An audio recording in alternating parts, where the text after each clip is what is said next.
ഒരു വളരെ പ്രധാനപ്പെട്ട ഒരു പരിപാടി നിങ്ങളെ അറിയിക്കാനുണ്ട്. കഴിഞ്ഞ 17 കൊല്ലങ്ങളായി കീടനാശിനികൾക്കെതിരായി നമ്മളൊരു സമരത്തിൻ്റെ ഒരുക്കത്തിലാണ്. 17 കൊല്ലമായി ആഗസ്റ്റ് 6 തുടങ്ങി 9 വരെ 4 ദിവസം നമ്മളൊരു മൗന ഉപവാസം എടുക്കുകയാണ്. 18 പേരിലാണ് നമ്മളിത് തുടങ്ങിയത് എറണാകുളത്ത്. ഇപ്പോൾ കേരളത്തിലെ ഏതാണ്ട് ജില്ലകളെല്ലാം കഴിഞ്ഞ് ഇപ്രാവശ്യം പാലക്കാട് ശബരി ആശ്രമത്തിലാണ് ഈ ഉപവാസം. ഓഗസ്റ്റ് 5 ഉച്ചയ്ക്ക് സത്യാഗ്രഹികൾ എത്തണം. താല്പര്യമുള്ളവർക്ക് വരാം. 4 ദിവസം ഉപവസിക്കാൻ പേടി തോന്നുന്ന ആളുകൾക്ക് 1 ദിവസം കൂടി ഉപവസിക്കാം, 2 ദിവസം ആവാം. പക്ഷേ പറ്റുമെങ്കിൽ തുടരാമെന്ന് കരുതി വന്നിട്ടുള്ള എല്ലാവരും 4 ദിവസം ഉപവസിച്ച് തന്നെയാണ് പോവുക.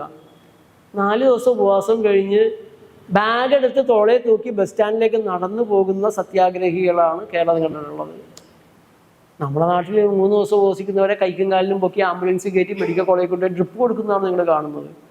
ഇത് നമ്മളെ മേൽനോട്ടത്തിൽ നടക്കുന്ന ഒരു യജ്ഞമായതുകൊണ്ട് ക്ഷീണമൊന്നും ഉണ്ടാവാറില്ല.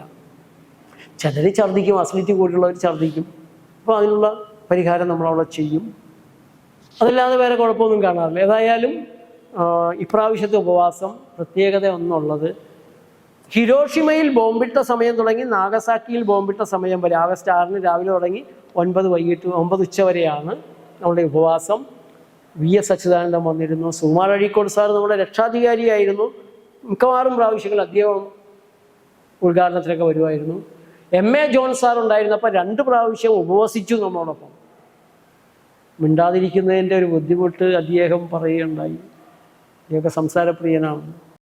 പലരും വരികയും അഭിവാദ്യങ്ങൾ അർപ്പിക്കുകയും ചെയ്യുന്നൊരു പരിപാടിയാണ്. ക്ലാസ്സുകൾ പലതുണ്ടാകും. സത്യാഗ്രഹികളും മൗനത്തിലാണ്, ക്ലാസ്സുകൾ കേൾക്കാം. അപ്പോൾ പുതിയ വിഷയങ്ങൾ പഠിക്കുന്ന ഒരു സമയം കൂടിയാണ്.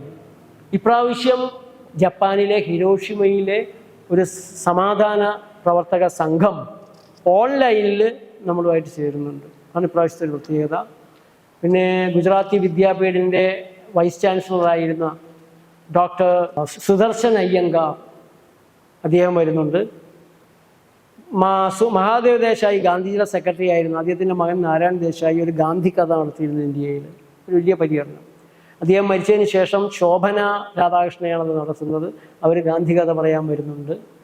പിന്നെ വളരെ പ്രധാനപ്പെട്ട നിരവധി ആളുകൾ വരികയും സന്ദർശിക്കുകയും ചെയ്ത സ്ഥലമാണ്.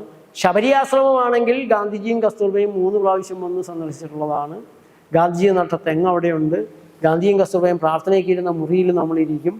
പിന്നെ കസ്തൂർബ ഗാന്ധി ഹരിജനങ്ങൾക്ക് തുറന്നു കൊടുത്ത അമ്പലം തൊട്ടടുത്തുണ്ട്. സ്വാതന്ത്ര്യ സമര സേനാനികൾ നൂറ്റിരുന്ന ഖാദി കേന്ദ്രമുണ്ട്. പാലക്കാട് റെയിൽവേ സ്റ്റേഷനിൽ ഗാന്ധിജിക്കെതിരെ കരിങ്കൊടി പ്രകടനം കാത്തു നിൽക്കുകയാണ്.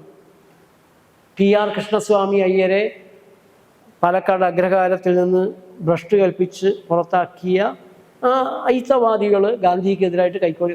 എന്നിട്ട് ഗാന്ധിജി അത് കാണാൻ ഇടയാക്കരുത് എന്ന് തീരുമാനിച്ച് TR കൃഷ്ണസ്വാമി അയ്യരും കൂട്ടരും ചുവന്ന കൊടി കാണിച്ച് ട്രെയിൻ ട്രാക്കിൽ നിർത്തിച്ചു ആശ്രമത്തിനടുത്ത്. ചതുപ്പിൽ പലകകൾ ഇട്ട് കൊടുത്താണ് ഗാന്ധി. ആ സ്ഥലമൊക്കെ നമ്മളൊന്ന് പോയി കാണും.